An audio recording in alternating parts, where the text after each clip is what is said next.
गतकाली साधारणतंत्र दिवस रे सीमारे प्राण बलि देइछंती जणे ओडिया जवान 46 राष्ट्रीय राइफल्स रे काम करुथबा ओडिया जवान हेमंत पंडांको मृत्यु होइचे। हेमंतको घर खोर्धा बेगुनिया अठरांग गाँव रे जम्मू काश्मीर बारमुला रे कार्यरत थिबा बेले तांको देहरे गुली बाजितला।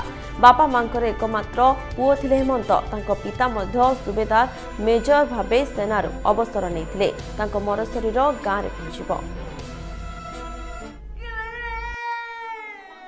भारत मातार संतान में भारत माता रखापी समस्त अग्रसर हवा दरकार। इमिति केस तो देखिकी आम पछेबा या भर्ती न हवा भारत माता रक्षा किए कर। जदि मोर आ पुओ था मुझे निश्चित पुणी आर्मी पठे था। दरकार पड़े मुझे जी जदि देशपाई दरकार पड़े मुझे जावाक तैयार। सांग होगी खेलुलु बुलूलु गला दिन आमर मो सान भाईर बाहागर था कहीकि गला मामू जाऊँगी रहीपर कहीकि गला। तापर एबे आमर एठू आम गाँव बर्तमान दुईटी वर्दी पलि जाऊँगी।